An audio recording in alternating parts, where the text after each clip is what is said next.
Hey everyone, and welcome back to Soul Compass. Today, we're diving deep into consciousness, reality, and abundance, exploring how understanding ourselves on profound levels might just unlock the reality we truly desire. We're going to look at insights from two fascinating perspectives, one rooted in spiritual science, and another in modern quantum understanding. Before we jump in, I want to express my gratitude to Brian Scott and the Reality Revolution channel for sharing his powerful work on the Cosmic Money Code. His insights offer a compelling modern lens on reality creation. We'll also be drawing from profound lectures by Steiner, whose work provides a detailed map of human consciousness and being. Thank you both for providing such rich material for exploration. Let's start with a picture of ourselves, not just as physical beings, but as multi-layered entities. Steiner suggests that our life can be divided into two strictly separate parts: waking consciousness, and the state we enter when we are asleep. Sleep is usually shorter and plunged in unconsciousness. He describes how, during waking life, our mind is filled with content from our senses, which we combine with our ideas and thoughts. We also experience inner feelings like sympathy and antipathy, and we engage our will, activating our organism in relation to the outer world. In waking life, we feel involved with our physical body. When we dream, although images appear, we are not involved in your physical organism. Waking up involves feeling the will penetrate the physical organism again, essentially slipping back into the body. This leads to a remarkable assertion: a sleeper must in some way be outside of the body. Now, let's bring in the perspective from the Cosmic Money Code. Brian Scott tells us that quantum physicists are discovering truths about the very fabric of our reality. He states that reality is not fixed, it's fluid, responsive, observer-dependent. This is supported by quantum physics principles like the observer effect, where the act of observation collapses infinite possibilities into a single reality. Quantum superposition means all possible versions of you and your circumstances exist right now in parallel. And quantum entanglement suggests that your consciousness becomes entangled with the realities you focus on most consistently. Think about this connection. Steiner describes our consciousness sometimes being outside the body during sleep. Brian Scott describes our consciousness as the observer that selects reality from a field of infinite possibilities. Could the state of consciousness, described by Steiner, particularly when it's outside the body, be related to our ability to interact with the fluid, uncollapsed quantum field described by Scott? Steiner goes further, describing invisible aspects of the human being alongside the physical body. He links our inner life to these aspects, thinking he associates with the etheric body, which remains within the body whether we are asleep or awake. Feeling he associates with the astral body, which does not remain inside the body, but strolls out of it when we sleep and allows dreams to arise. Will he associates with the I, which dwells in dreamless sleep.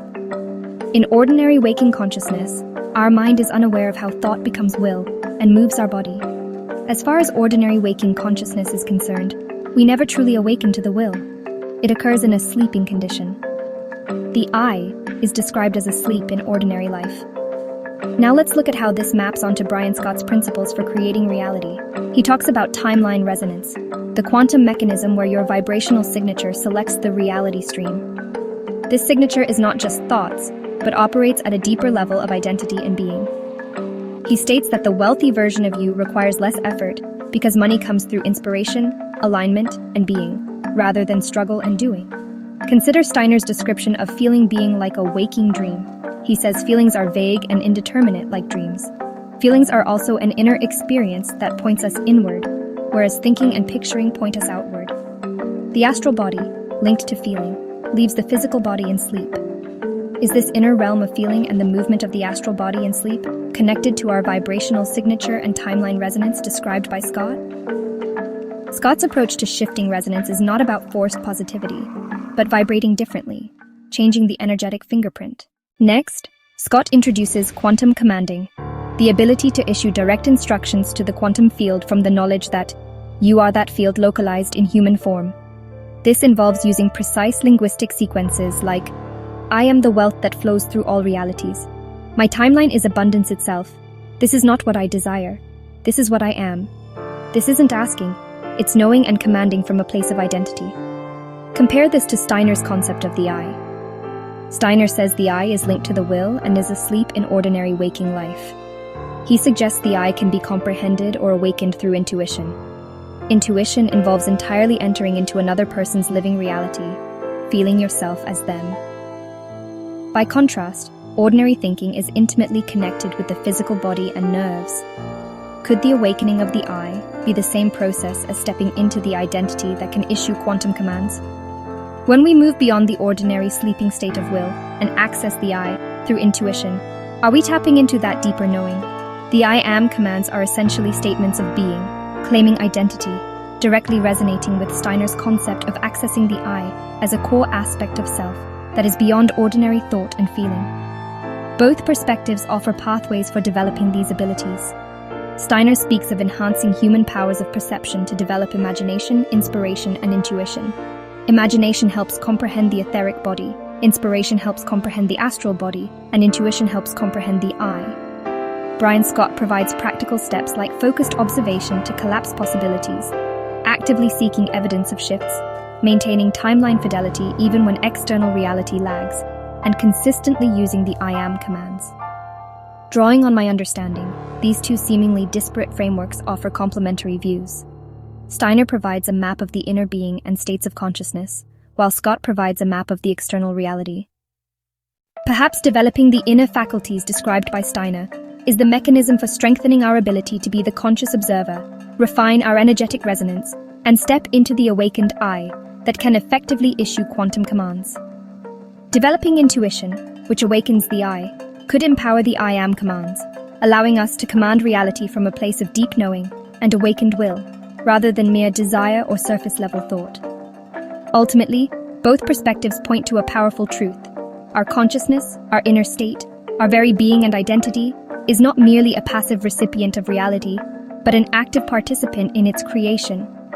Scott emphasizes that creating abundance isn't just about gaining currency.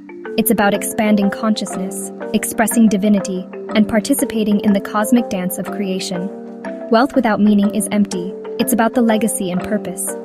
This resonates with the idea that accessing deeper aspects of our being would naturally align us with purpose beyond purely material gain. So, as we explore these ideas, let's consider integrating them. Cultivate your inner landscape through practices that enhance intuition and imagination, perhaps as described by Steiner. Simultaneously, apply the quantum principles Brian Scott shares. Become a conscious observer of your desired reality. Intentionally shift your resonance through your state of being, and powerfully claim your reality using I am commands.